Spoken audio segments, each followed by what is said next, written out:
بسم اللہ الرحمن الرحیم۔ آپ صلی اللہ علیہ وسلم کی تدفین کا بیان۔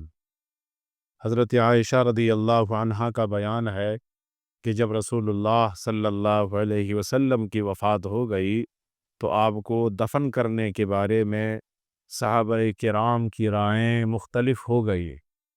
چنانچہ کوئی مسجد نبوی کو پسند کرتا تھا، کوئی بقیع کی رائے دیتا، کسی کا خیال تھا کہ مکہ لے جا کر دفن کیا جائے تو کوئی بیت المقدس لے جانے کا مشورہ دیتا تھا۔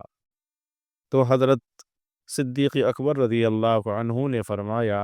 کہ میں نے رسول اللہ سے ایک بات سن رکھی ہے جو مجھے خوب اچھی طرح یاد ہے، وہ یہ کہ رسول خدا صلی اللہ علیہ وسلم نے ارشاد فرمایا، ہر نبی کی وفات اسی جگہ ہوتی ہے جہاں اس کا دفن ہونا اللہ کو پسند ہوتا ہے، لہذا آپ کو آپ کے بستر کی جگہ پر ہی قبر کھود کر دفن کیا گیا۔ اب قبر کھودنے میں رائیں مختلف ہوئیں۔ مہاجر مکہ مکرمہ کے رواج کے مطابق شق کا مشورہ دیتے تھے اور انصار مدینہ کے دستور کے موافق لحد یعنی بغلی قبر کا۔ مدینہ منورہ میں قبر کھودنے والے دو شخص تھے، ابو عبیدہ شق کھودا کرتے تھے اور ابو طلحہ یہ لحد کھودا کرتے تھے،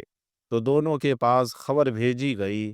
تاکہ جو پہلے آئے وہی اپنا کام انجام دے۔ چنانچہ حضرت ابو طلحہ زید بن سہل انصاری پہلے آئے اور انہوں نے آپ صلی اللہ علیہ وسلم کے بستر کی جگہ لحد یعنی بغلی قبر تیار کی۔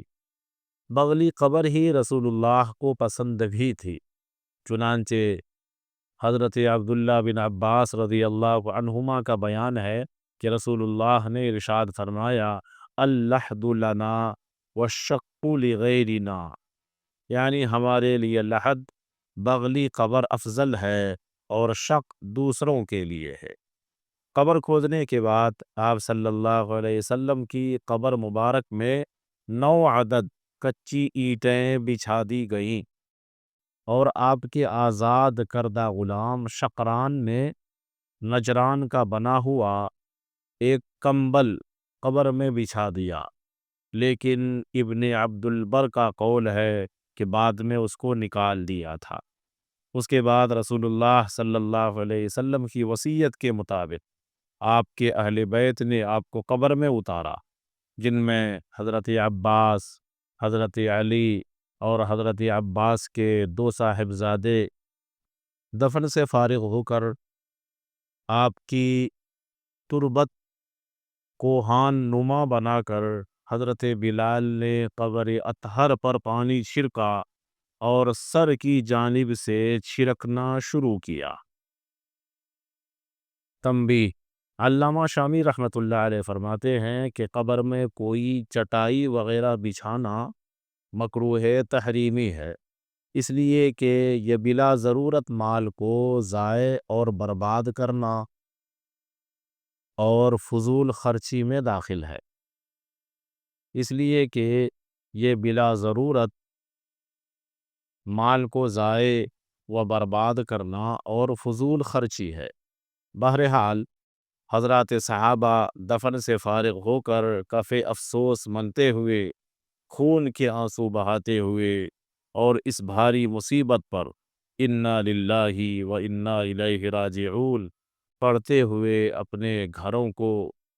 لوٹ آئے۔ دفن کے بعد حضرت فاطمہ رضی اللہ عنہا نے حضرت انس رضی اللہ عنہ سے فرمایا کہ اے انس، تم لوگوں کے دلوں نے اس بات کو کیسے گوارا کر لیا کہ رسول اللہ پر مٹی ڈالو؟ حضرت انس رضی اللہ عنہ نے زبان سے بول کر تو حضرت فاطمہ کو کوئی جواب نہ دیا بلکہ خاموش رہے، مگر زبان حال سے گویا یوں کہہ رہے تھے کہ ہم بھی اس بات پر تیار و آمادہ نہ ہوتے مگر رسول اللہ کے حکم کی تعمیل کی بنا پر مجبور تھے۔ رحمت عالم فخر کائنات کی وفات کے بعد آپ کی لخت جگر 6 ماہ زندہ رہی، لیکن اس مدت میں ان کو کسی نے ہنستے ہوئے نہیں دیکھا۔ حضرت فاطمہ رضی اللہ عنہا یہ شعر پڑھا کرتی تھیں: صبت علی مصائب لو انہا، صبت علی مصائب لو انہا، صبت علی الایام سرن لیالیا، یعنی مجھ پر مصیبتوں کے اتنے پہاڑ آ پڑے کہ اگر وہ دنوں پر ڈال دیے جاتے تو وہ راتیں بن جاتی۔ محسن کائنات رسالت مآب صلی اللہ علیہ وسلم کی جدائی کا غم ایسا غم ہے کہ جس کے مقابلے میں ایک مومن کے لیے ماں باپ، بیوی، بچے اور اعزاء و اقرباء میں سے کسی کی جدائی بھی کوئی حقیقت نہیں رکھتی ہے۔ ایک روایت میں آیا ہے کہ اگر کسی شخص کو کوئی مصیبت پہنچے تو اس کو چاہیے کہ میری جدائی کی مصیبت سے تسلی حاصل کرے۔ حضرت عبداللہ ابن عباس رضی اللہ عنہما فرماتے ہیں کہ انہوں نے رسول اللہ صلی اللہ علیہ وسلم کو فرماتے ہوئے سنا کہ جس کے 2 بچے فوت ہو کر ذخیرہ آخرت بن جائیں تو اللہ تعالیٰ ان کے بدلہ اس کو ضرور جنت میں داخل کرے گا۔ حضرت صدیقہ نے معلوم کیا کہ جس کا ایک ہی بچہ ذخیرہ بنا ہو تو رسول اللہ نے فرمایا جس کا ایک ہی بچہ رخصت ہوا ہو وہ بھی بخش دیا جائے گا۔ حضرت عائشہ نے پوچھا کہ اے اللہ کے رسول، جس کا ایک بھی بچہ فوت نہ ہوا ہو وہ ارشاد عالی ہوا فَأَنَا فَرَطٌ لِأُمَّتِي لَن يُصَابُوا بِمِثْلِي، کہ پھر میں اپنی امت کے لیے ذخیرہ آخرت بنوں گا، اس لیے کہ میری وفات کا رنج ان سب سے زیادہ ہوگا۔ وآخر دعوانا ان الحمد للہ رب العالمین۔